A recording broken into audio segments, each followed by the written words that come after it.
All right, so welcome. Today we are continuing our study of Gita, chapter 2, and I believe that we wrapped up at verse 56 last time. I think we're taking off from verse 56 onward. I'm not going to promise that we're going to finish, but we're going to try. There's about 16 verses left for this chapter. And just to give a little bit of context, I'm not going to give much this time, but basically we've gotten to this point where Arjuna's curious about the type of yoga that Krishna just laid out for him, the path of karma yoga, the path of right action while acknowledging spirit, while acknowledging one's own inherent divinity, and that everything is part of the greater divine whole. And he wants to know, what does that look like? Because externally it can look like the same as anybody else. I'm walking here, I'm eating, I'm sleeping. How do I tell the difference between one who is living in this karma yoga or in this buddhi yoga and one who is just eating and sleeping and doing all these other things in a materialistic way? So he asked these 4 questions, and that's really what the rest of this chapter is about. The first is, what are the symptoms that one can know the karma yogi by? So an example that Prabhupada gives here is, for instance, what are the symptoms by which a rich person can be known? Right? If someone's like a billionaire, they're probably not wearing rags and have missing teeth and, look all downtrodden, whatever. There's probably some accoutrements and some things, some emblems by which you can recognize that this person has status and power and money. And in the same way, it's like, how do I understand by observing one that someone has attained and is situated in this karma yoga, this buddhi yoga? So that was the first question. We already addressed that. It was a single verse. Okay. Then the next question comes here in verse 56 and 57. So we'll read those quickly. All right. So it says, one who is not disturbed in mind even amidst the threefold miseries, or related when there is happiness, and who is free from attachment, fear, and anger, is called a sage of steady mind. In the material world, one who is unaffected by whatever good or evil he may obtain, neither praising it nor despising it, is firmly fixed in perfect knowledge. Okay, so again, this is in response to Arjuna's 4 questions. What are the symptoms of those in transcendence? How does he speak? How does he sit? And how does he walk? So how does he speak? Remember that I said that all 4 of these questions are not what they seem, meaning you can't just take them for the surface value. When he says, how do they speak? How do they sit? How do they walk? So now we're on the speak part, of which Krishna responds in verses 56 and 57. And so what do I mean by this? Does it mean that Arjuna is asking, does this person speak very loudly or softly, or that they have this sort of accent or that sort of accent? But really what it means is, speak means our way of responding. How does this person respond to the good and bad situation of life? How do they respond to duality? What is the difference between an enlightened response and a non-enlightened response to duality? So internally, or when an enlightened person is asking about it, or is asked about it, he will say, this suffering is simply my karma, of which I must inevitably experience, right? And when he experiences very nice things that are very agreeable things, he says, this is also just my karma, which I'm forced to accept. But he doesn't have some happy face about it. I always share this example that whenever someone feels wronged and they know a little bit about karma and spirituality, they're like, oh, so-and-so just wronged me so bad, they're going to get their karma. but you don't realize you just got your karma. Is it not true? Right? You feel so hurt and you're like, oh, they're gonna get theirs. It's like, well, nothing. If you extend your philosophy to all things, unless you can selectively apply karma, which means it's not a law, right? Then you just got yours. And it's painful because sometimes it doesn't come in a one-to-one ratio according to what we've done in this life. Like, why do bad things happen to good people? All these arguments, they're covered in the Gita. So there's a deeper study of karma, of which Krishna gives a very in-depth understanding of. And ultimately, karma is one of those things where it's like, if you took thousands and millions of different strings and you just kind of shook them all up in a dryer machine for thousands of years, and they all got knotted and tied together, you could try to see that this end of this string attaches to this end of the other string, but it'll be very hard. And Krishna says trying to figure out the origin of your karmic experience is also very hard like that. So sometimes we like to think, instant karma, right? Someone like calls you a bad name and then they like run into a door or something. And you're like, yes, but that's not how karma works. It just is a way for us to feel better about us getting our karma, right? So basically the answer that Krishna is giving here is like, the karma yogi will be equal to both receiving pleasurable things and unpleasurable things. They're not going to smile when they get pleasurable things, and they're not going to complain when they get unpleasurable things. Okay, that it's all a blessing. It's all a blessing, which of course is a very high level because I'm definitely not there. There's stuff that happens and I'm like, this is not a blessing, man. Like I'm gonna have to get, ghetto on somebody. It's like, I'm not going to tolerate this. But you'll never see an enlightened person acting like that. But for others, they will not tolerate injustice for others. It's not that the enlightened person is a spiritual bypasser and just does nothing. And just, it's all just karma, and they let people go around abusing other people. No, that's not what this looks like either. Okay, so basically they're not disturbed by the waves of fortune and misfortune. Okay, and this gives a little bit of leeway to speak about what's called the Galatians. So I'll put this in the chat just very briefly. We've spoken about this before, but I think it's an important concept for all of you to get klesha. This word I put in the chat, K-L-E-S-H-A, or without the H because it's Sanskrit. And this basically means suffering. And there's 3 types of kleshas. There's 3 sources of suffering. Does anybody know what they are, the 3 kleshas? Okay, so I'll share it. One, yourself. That's one of them. Okay. And that's the most predominant one for most of us is ourself, our own bodies and our own minds. The suffering we get from our own body and mind. That's one form of suffering.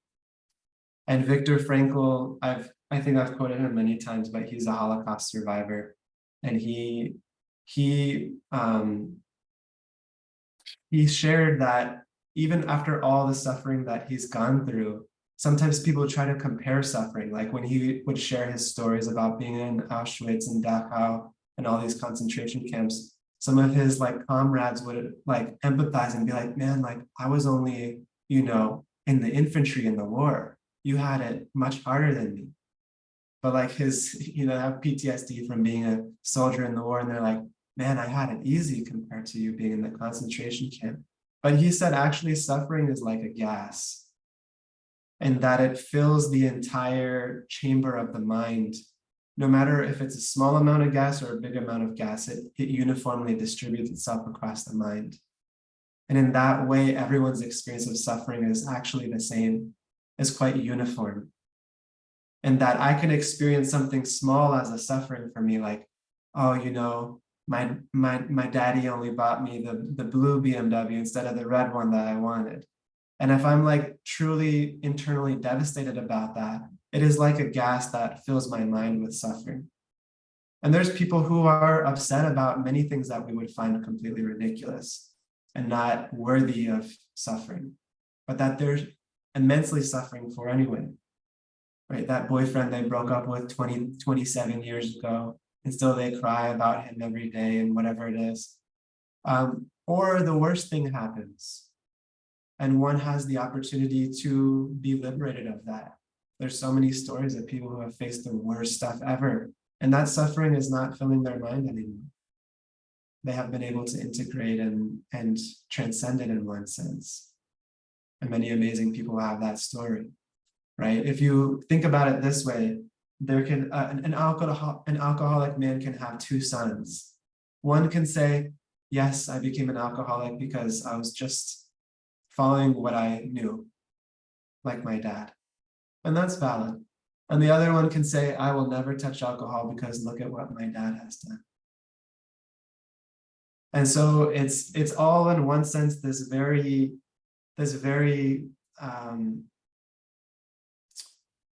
almost neutral space of experiencing suffering, and that all of us are experiencing it in a uniform way, and that is a collective thread of humanity that we can empathize with each other on. Sometimes we think our suffering is so much different, but it's not. So anyways, getting back to this klesha, one is our own body and mind.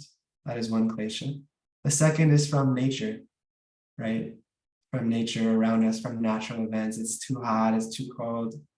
Here in LA, it was like 104 degrees for like a week straight. So hot. And then the third one is other people's bodies and minds. And I've given that example, like, you know, when you're falling asleep and there's just one mosquito in your room, how much suffering that little mosquito can cause on you, right? Just up in your ear, and you try to smack, and you just smack yourself, and you're like, I got it. And then 30 seconds, you're like, damn, you know, this thing. So much suffering from this little thing, from other living entities. And what to speak of the mosquito being the deadliest creature on the planet, right? More people have died from mosquitoes than any other living creature because of malaria and disease and all these things, right? So those are the threefold miseries, the kleshas. And I think naturally we try to block the suffering from other people. We can cancel people. We can make our bubble very small, just people who think exactly like me and won't cause me much suffering. And they like the same things and they avoid the same things. And those are my friends. And we can also control nature. I have AC and I have a heater and I have a nice home and nice clothes and jackets. And so I think the main one that we wrestle with is our own self, because that goes with you no matter where you are. There's no adjustment you can make about that one, other than to learn how to suffer well. Most of us do not suffer very well. But right here, Krishna is giving the example of someone who suffers perfectly well. They just receive it like waves in the ocean coming. Okay, so obviously a very high level that I don't think any of us are at. So it can sound like an idealized, unrealistic thing, but there are people on this level that exist. There are enlightened souls on this level. Okay, and a few little keys here, and then I'll move on, is that their fortune does not cause the desire to perpetuate more good fortune, which is very interesting, right? They're not swayed by their happiness and good fortune either. So it's one thing we're like, yes, I'm getting very good at suffering well. But what about enjoying well?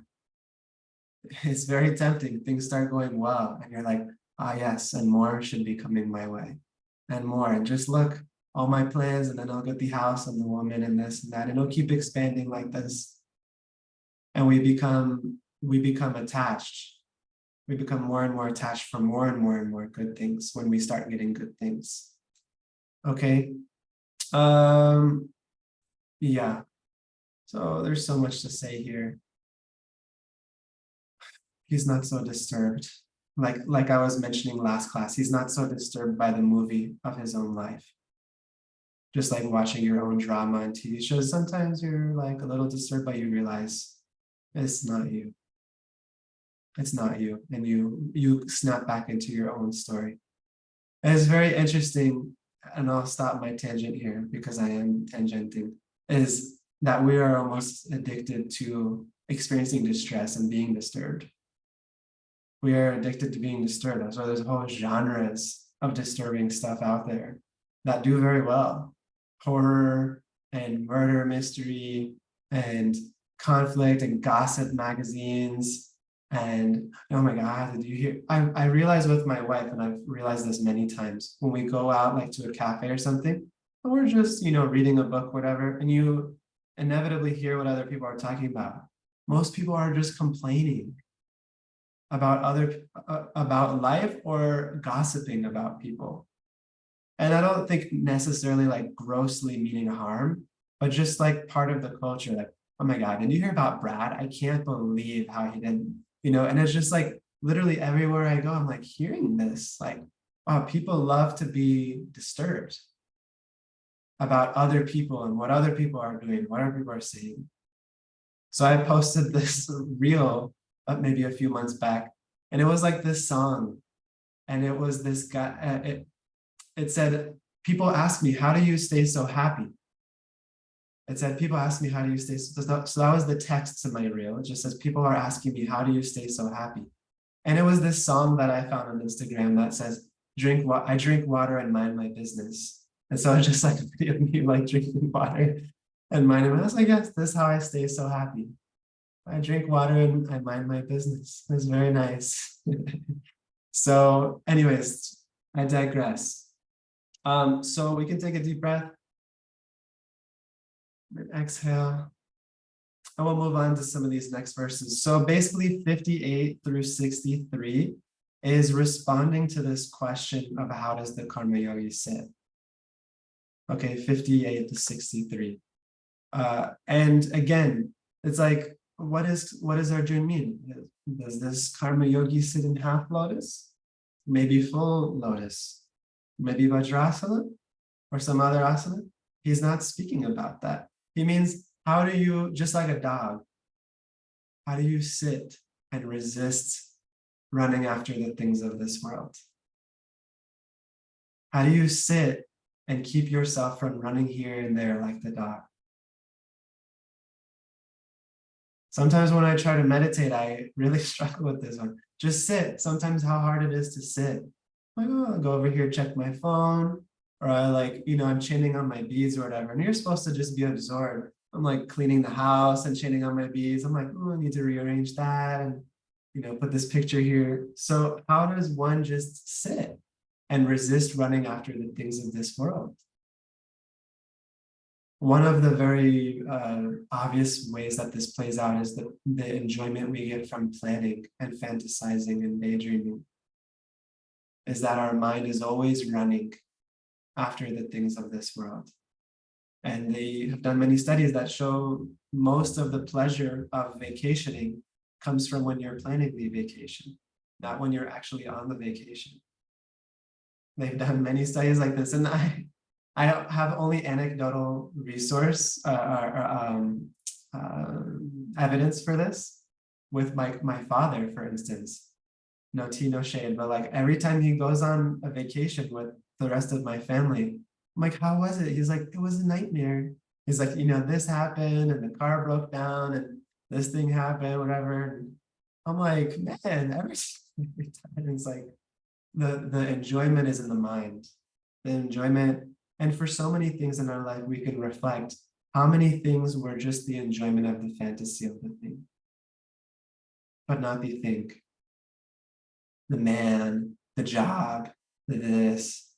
There's so much enjoyment there in planning, right? Like even when I was transitioning from being a monk to knowing that I was gonna find a partner and whatever, and I was at that threshold, the mind, like something happens, like any woman who would like walk in the temples, like after you're single for a while and celibate, whatever, you're like, maybe she could be my wife. And it's a very common, I'm not trying to be creepy here, but like this was a very common occurrence. Okay, y'all can shade me if you want. But it was like, oh wow, like look at how amazing she's meditating. And we could just like meditate together, learn all this philosophy together. We'd be so spiritual together. Like just like imagining like so it's like, man, this person just walked in the temple, like leave them alone for a second. And of course I would never do anything, but I would just catch the mind like that planning mentality of whatever I could possibly have in the future. So let's see, verse 58 here. One who is able to withdraw his senses from sense objects as the tortoise draws its limbs within the shell is firmly fixed in perfect consciousness.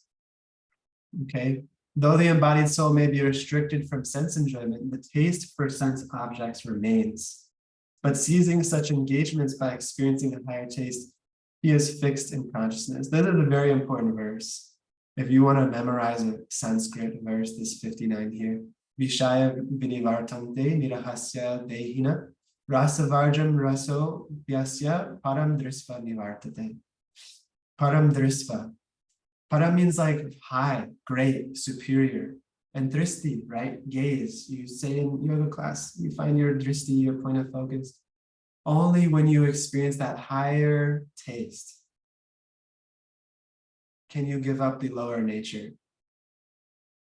Only when because we are Ananda Mayobhyasa, means we're always searching for Ananda. We're always searching for bliss. Everywhere we go is to try to find bliss, whatever flavor it comes in for us. And it is hard to give up the lower bliss unless you have the higher bliss, unless you have something superior. So that's what this verse is saying. Even though sometimes we can be restricted from sense enjoyment, the taste for the sense objects remains. So the example is given like the person in the hospital. The person in the hospital cannot enjoy all the fine cuisine that they used to. They have to be on some specific diet. But it doesn't mean that the taste for those sorts of foods goes away. Also, there's a story in the Vedas of one man speaking about lust and the power of lust. And he says, I'm not remembering it verbatim, but that lust does not go away with age. And he says, here's the proof. You bring your beautiful daughter and we will go visit someone. And he brought his beautiful daughter to visit this dying man. And still this man is like on his deathbed about to leave this world. And still he's thinking, wow, how attractive this person is. So he's saying it doesn't go, even to the time of death. These desires, they don't go unless one develops a higher taste. I think I've given this example to you guys before, but that the senses are like bullies, right? The senses are like bullies. They're always trying to eat and grab things. All your different senses, the eyes are looking for nice things to see, the ears, the enjoyable sounds, the tongue, enjoyable taste, etc. But the thing is, they're like bullies in that they ask so much of you, just like, asking for someone's lunch money.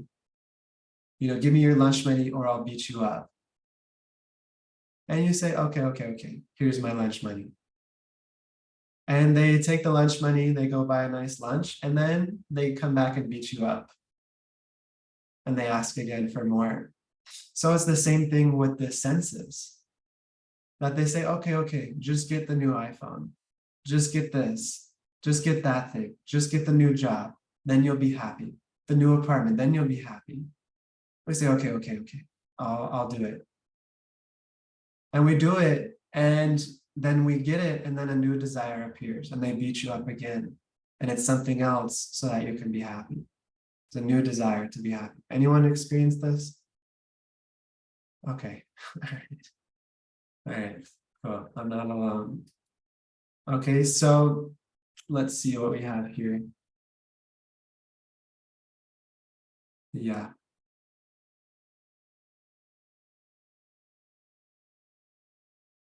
So basically he's saying here, like, only by tasting something better can we give up those things of a lower nature, because we're always looking for better pleasure.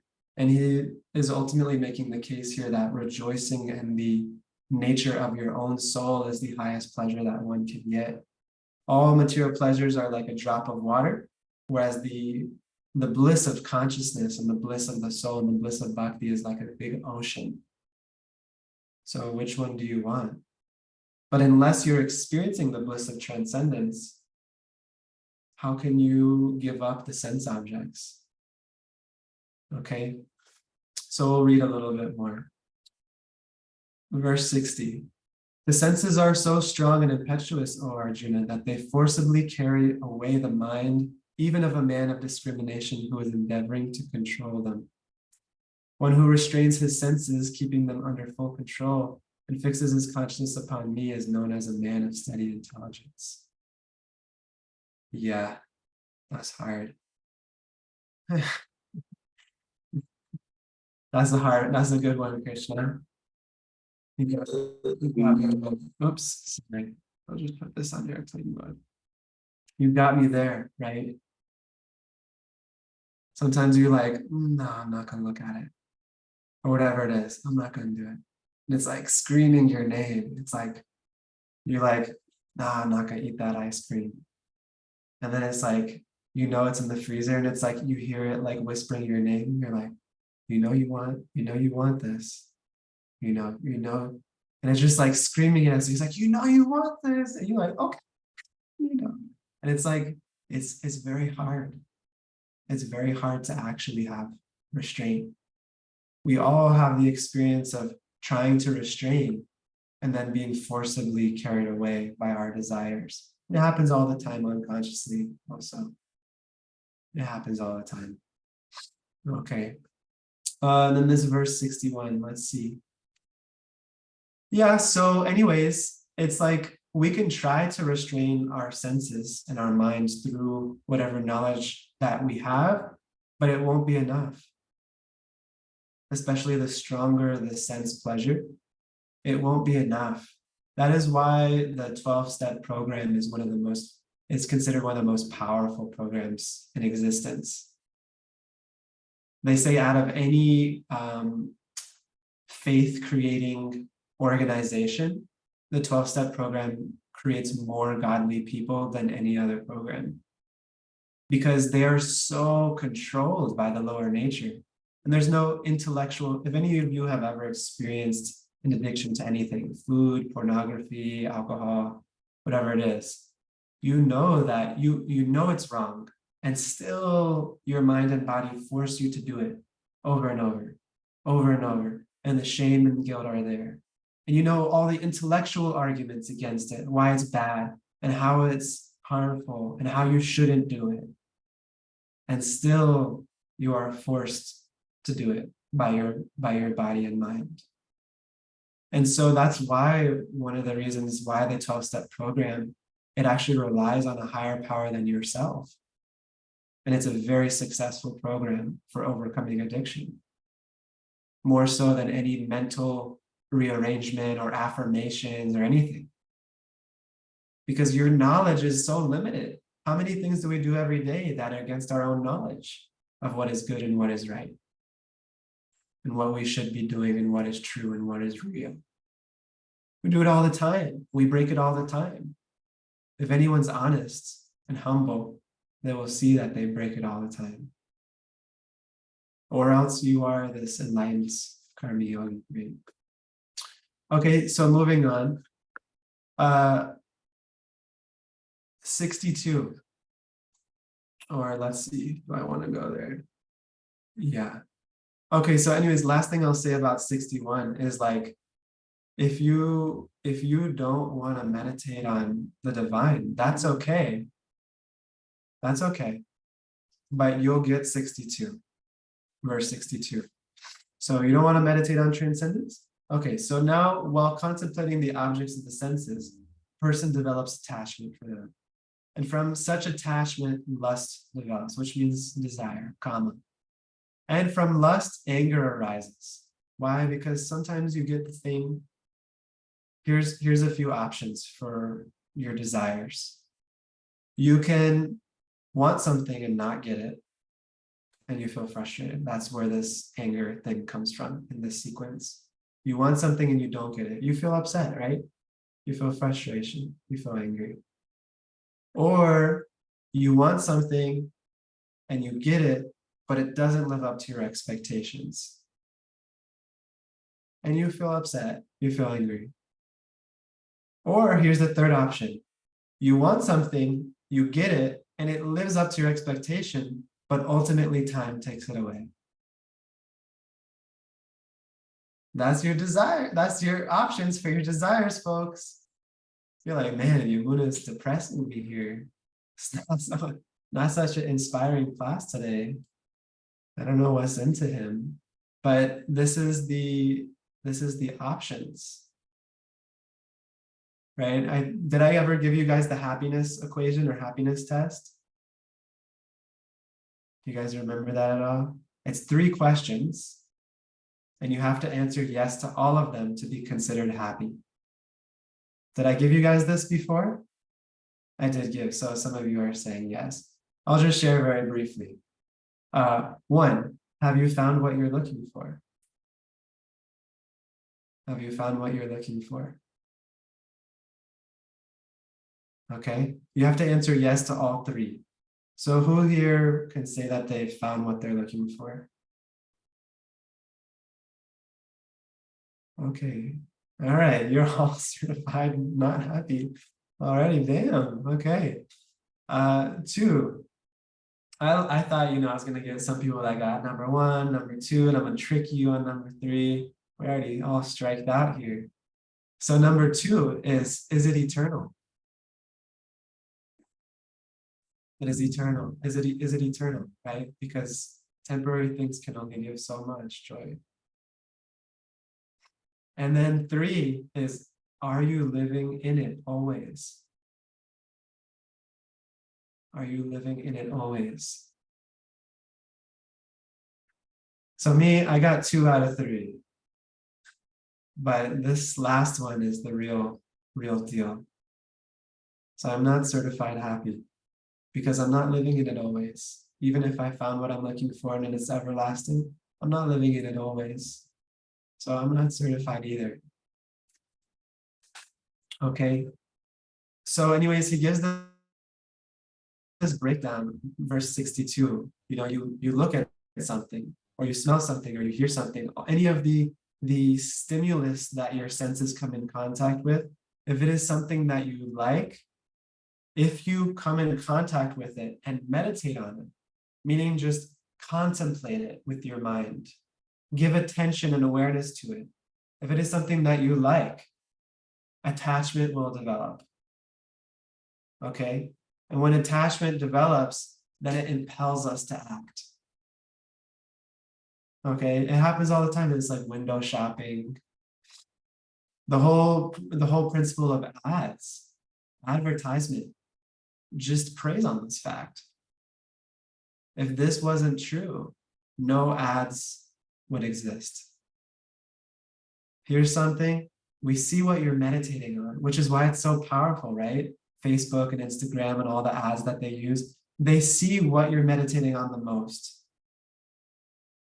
And then they curate the ads to meet the interests of what you're meditating on the most. And when you meditate on that enough, you will act on it. This is how billions and billions and billions of dollars are made. Because all you need is to meditate it on a little bit, right? Even things we didn't know that we wanted. You put it in front of you for long enough, you're like, oh, it's nice. You like just walk into a store and you're like, I just need one thing. And then you see little things in the aisles and in the displays. You're like, actually, it's very cute. I could use some new placemats and whatever, all this stuff you don't need. Because you meditate long enough, it captures you and you have to act on it. Okay. Yeah. Okay, verse 63. So from anger, complete delusion arises. And from delusion, bewilderment of memory. And when memory is bewildered, intelligence is lost. And when intelligence is lost, one falls down again into the material pool. I was just joking, a friend was joking about this verse to me like a few weeks back. He was like, when I first read that, it didn't sound so bad. Material pool?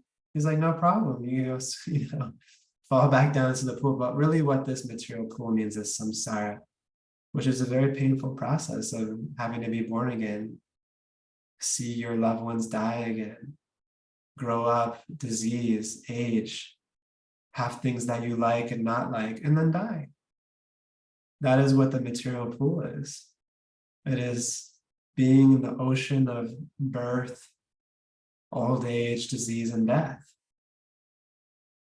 Again and again. So here's how the breakdown goes. So whenever we are frustrated, which anger here is one of the ways that frustration can express itself, we lose our sense of discrimination. Has anyone ever experienced that? Ever being frustrated or angry and you lose your samoham, which means like the equanimity of mind.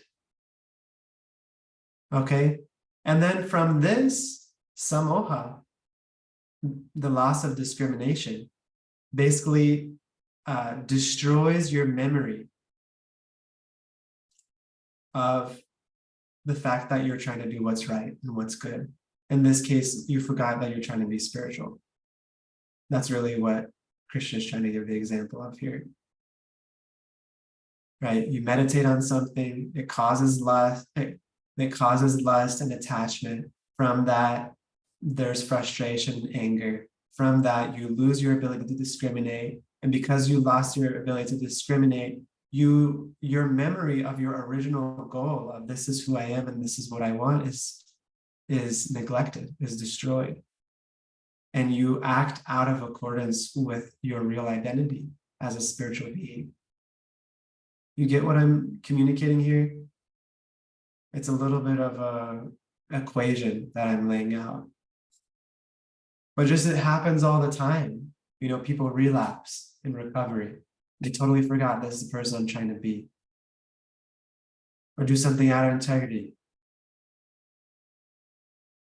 I forgot because I was captured by lust, by attachment, by frustration. My intelligence went down. I forgot about the suffering. That's how it happens all the time. I forgot about the suffering that this brought me last time I did it. It's so amazing that attachment causes us to forget the suffering that we had the last time we did this thing or acted this way. Anyone ever experienced that one? Okay, we got a few enlightened people in here. Lisa's like balling out over here. She's like, nah, I'm a yogini over here. And then basically from this, when you lose yourself, you lose the determination necessary for uncovering your soul. For uncovering your soul from bondage, from illusion, from ignorance. And then from that, you go back into samsara. You're just stuck in that cycle of samsara. And that is really what this whole karma yoga or buddhi yoga is predicated on. The fact that one develops their intellect so that they can understand what is my goal? What is that param drishta nivartate? What is that higher taste I'm trying to attain? And fix all of one's attention on that. And cut the cord of attachment in the beginning stage, because once you start walking towards the fridge for that ice cream, it's over. But you can cut it at the phase of desiring. That is when there's still hope. But when it's on the phase of action, there is no hope. You will carry out the action till its end. Has anyone ever just can relate with this process? Of like you're rolling down a hill and you can stop it right in the beginning, but you choose not to because you keep meditating on it. And then it just keeps rolling downhill. It goes faster and faster and it hits a certain point where it's out of control and you have to act on it. You're forced to act on it. So Buddha yoga is that process of, nope, stopping that stone from rolling down the hill and allowing us to forget who we are and what our goals are and what our values are and what we stand for. That is the essence of this Buddhi Yoga. Okay? All right. You guys want to move on? Ready? I feel like the general energy with everyone today is like, that's all right. I got you guys. You know, maybe it's my fault, but it's just like everyone's like, cool. I'm like, all right, y'all. We all swim in the material pool together. We chilling. I'm like, grab me a pina colada while I'm in the pool. You know, I'm chilling up in here. No one's trying to get out. No, I'm just playing. We're all doing our best to get out. Okay, 64 through 68. Answer this last question that Arjuna poses of how does the karma yogi walk? Right? How does the yogi walk through the world? Okay, so 64 to 68. So again, it's like, does the karma yogi walk quickly? Slowly? Does he have no shoes? Does he have nice shoes? Have barefoot shoes? How does he walk? But really what this question is asking is, how is their movement in the world different from those who are not enlightened? How do they walk through the world and engage with the objects of this world? That is really what Arjuna is asking in this question. How do I act in this world without becoming worldly? That is what he's asking here. Okay. So basically, to sum up these 5 verses, the karma yogi acts with the fully controlled and dedicated mind, devoid of the prejudice that arises from attachments and aversion. And by this purity of mind, he is devoid of the suffering, right? He is devoid of suffering and remains stable in himself, unlike those without controlled minds, which easily degrade by following even one of the senses, one of the unruly senses. So that is basically this whole next 5 verses summed up, but I'll just read them briefly. But a person free from all attachment and aversion, able to control his senses through regulative principles of freedom, can obtain the complete mercy of the Lord. For one thus satisfied in Krishna consciousness, the threefold miseries of material existence, those are the 3 kleshas I mentioned to you guys, exist no longer. In such satisfied consciousness, one intelligence is soon well established. One who is not connected with the Supreme can have neither transcendental intelligence nor a steady mind, without which there is no possibility of peace. And how can there be any happiness without peace? This is another very famous verse. How can there be any happiness without peace? And then these last 2 verses. As a strong wind sweeps away a boat on the water, even one of the roaming senses on which the mind focuses can carry away a man's intelligence. Therefore, O mighty armed one whose senses are restrained from their objects is certainly of steady intelligence. Okay. So it's a very beautiful section.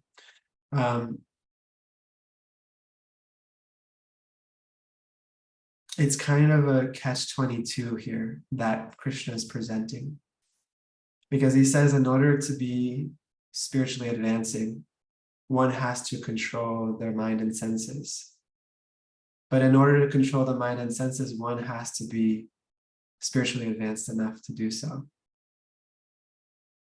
Right? So this is again where that grace comes from, because it's not just by our own effort that we can transcend. It is by a force beyond us. That's why it says by meditation on me, by contemplating me, which Krishna is meaning Krishna. He doesn't say by meditating on, nature, by meditating on whatever it is, and meditating on your third eye. He doesn't say any of that. says, only by meditating on me, which means transcendence, which means that deity of the heart, the super soul, the soul of souls, the beloved, all different, romantic religious traditions. We just had beautiful Sufis over our house doing the Sufi night, and they were doing all their Qawwali chants, and they have the practice of spinning like the whirling dervishes and all that. They were here in our home, and they were speaking about their beloved like this. There's a friend, a lover. Unless one develops that relationship, which takes time and it takes trust, just like any relationship. It takes hearing about the person of whom you're trying to develop a relationship with. It means lending your own heart, your own time, your own energy. It's reciprocal. Krishna says later in the Gita, as one approaches me, so I reveal myself.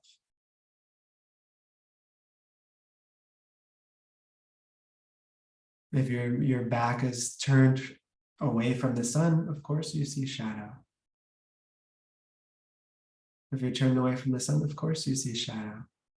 But to the degree you turn, you see more and more of that brilliant light. And when we take one step towards that, Krishna reciprocates by taking 10,000 steps towards us. That is how eager the beloved is to experience communion. It is a very beautiful thing. Okay.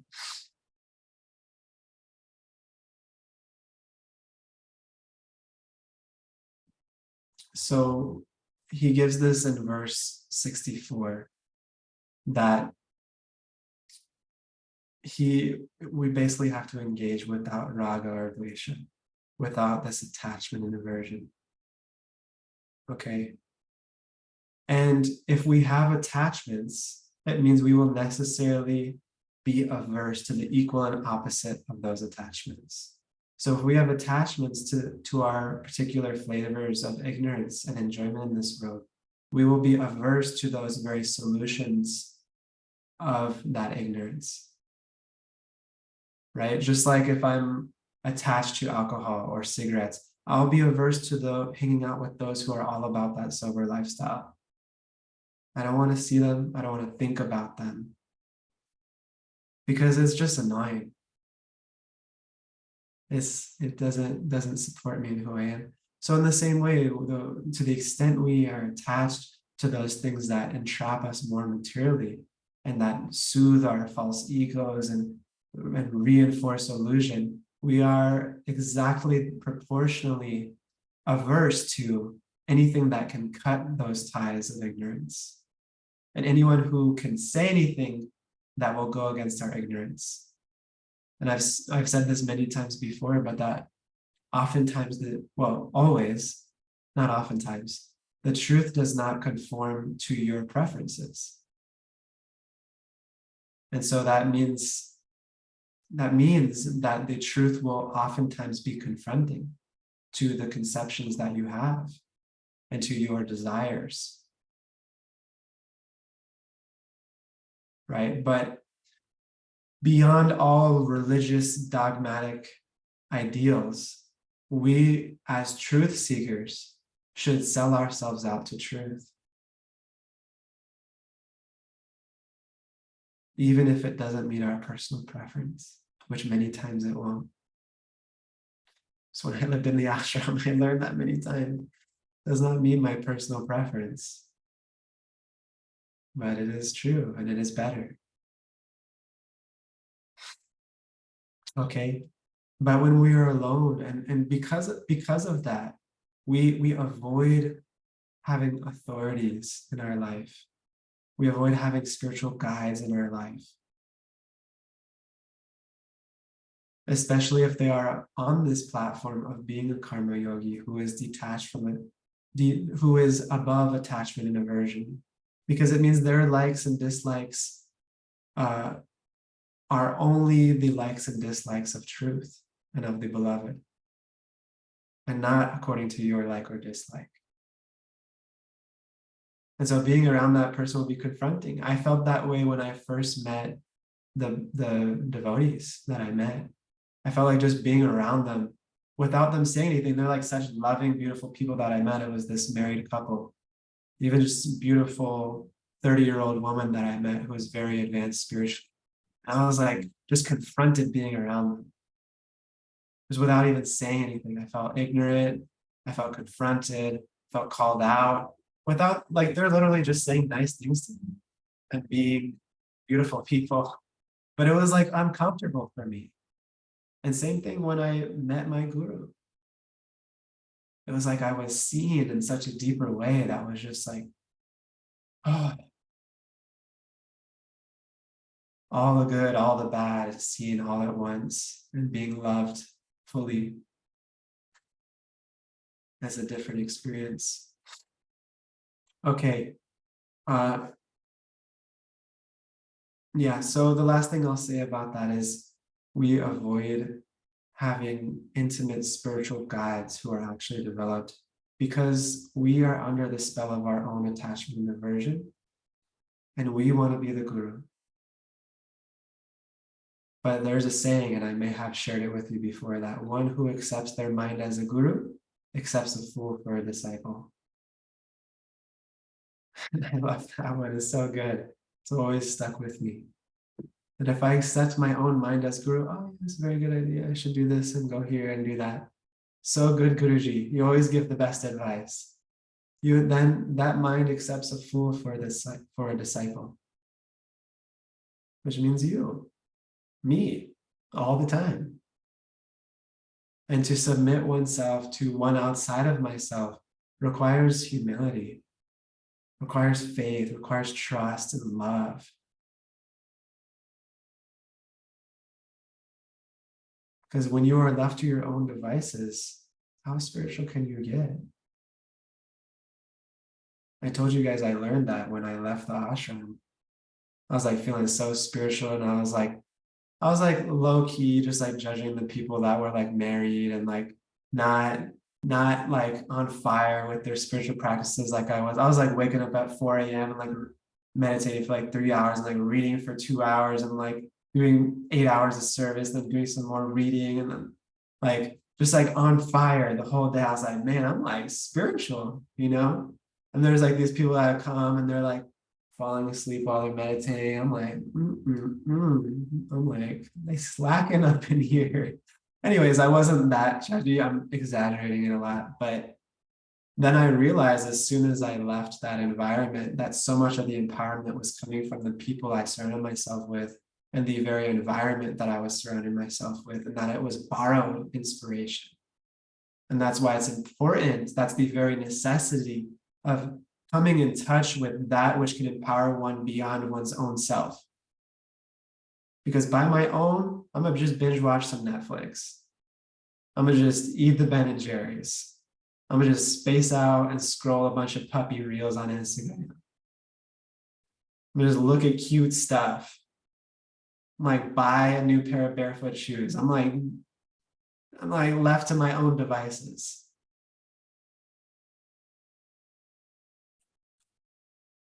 So we have to, if we're serious, we have to find that person who is sold out to truth. And as much as we can, sell ourselves to them. And our bhakti tradition is very simple. It said that you can buy God for the price of a song, which is the whole idea of mantra, right? You can buy God for the price of a song, which is why we sing the Maha Mantra, the Hare Krishna mantra, because God is captured by devotion and by love, not by fancy things or fancy status or having a beard or being Indian or anything. It's God captured by love. The one who controls everything can become controlled by you. That is our philosophy. You can control the supreme controller by your love. That is bhakti. And of course, the supreme could only be supreme if the supreme could also be controlled, or else that means there's something the supreme cannot do. Right? It's a conundrum, That's why God is also referred to as a mystery, right? Can God create a rock that he cannot lift? Yes. And then he'll lift it. Yeah. So all these, God has to be full of all contradictions or else he wouldn't be God, because God means all. These are some more, more kind of mind-blowing esoteric things, but are nice to contemplate too. I guess we'll just read the last few verses and end this beautiful verse. What is night for all beings is the time of awakening for the self-controlled. And the time of awakening for all beings is the night for introspective sage. A person who is not disturbed by the incessant flow of desires that enter like rivers into the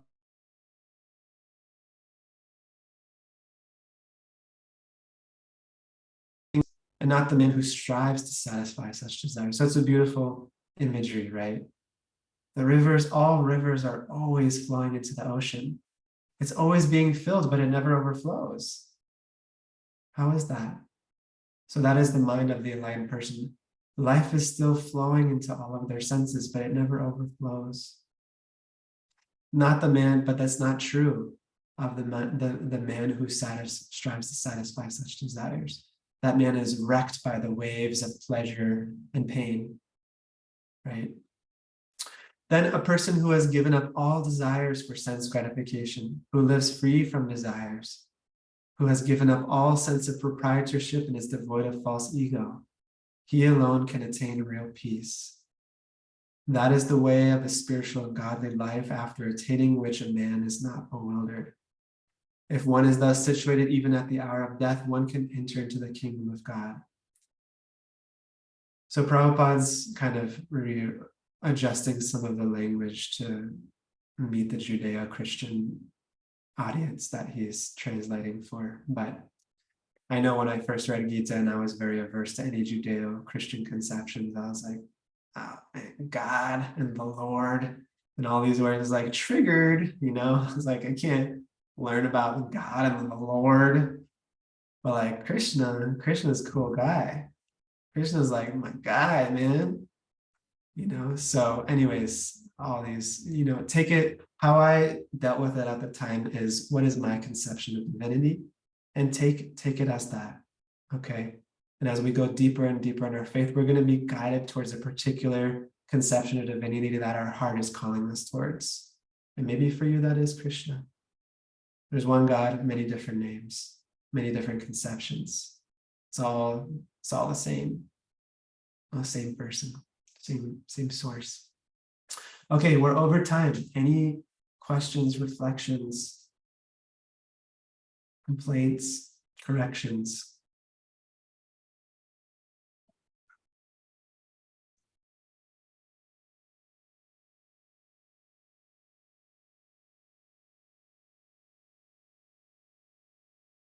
A little sloppy today, but we got through it. Anybody, one thing that struck you from today? Yeah, Jillian. I really like the analogy you gave. All rivers always flow into a bigger source, but they never overflow. Yeah. That one just, like, I don't know, really struck home. A lot of your points actually. I always need to read over the notes I take just because, like, to sit with what you've said. But that one, I don't know, struck a chord or like connected with it. I really appreciate this course, actually. It means a lot. Taking the time to do it, and even you calling us out for, like, it's close to 10 here and I was feeling quite tired, but then when you called us all out, I was like, I can change that. I can sit in a chair and change that. So I think yeah, this was a very good course or lesson. Yeah, I wish I could be a little more egotistical and accept your praise, but I didn't make the river into the sea analogy Krishna did. He's kind of a good author. He's really, really good at what he does. And so I can't take credit there, but I agree, it's beautiful. And it's the way you explain it, though. You make it relatable. Like the way you talk, it connects with me because you have a sense of humor, and I think sure it connects with other people. But you make it more tangible, I guess, for me to understand. I'll accept. I'll accept whatever you say as true. Okay, anybody else? One point you liked? I would like to say something. Yes, please. Chapter number 2, and I believe you mentioned it at the beginning, is a very rich chapter in the Gita, that it touches almost everything that the rest of Gita will touch on. And am I right? That's correct, right? That, Yeah, it's a yes. summary of Gita. And it's amazing how you can see it, how it touches on everything that I'm sure all of us in this Zoom meeting are contemplating or dealing with or wondering about every time we read a new text, or reread it. I keep going back to rereading what we read in these sessions, and it's amazing how every time you read it again, you understand it even a little more. I'm not going to say I understand it completely, because I don't think I'm there. I'm being honest, but I do understand it a little bit more every time I reread something.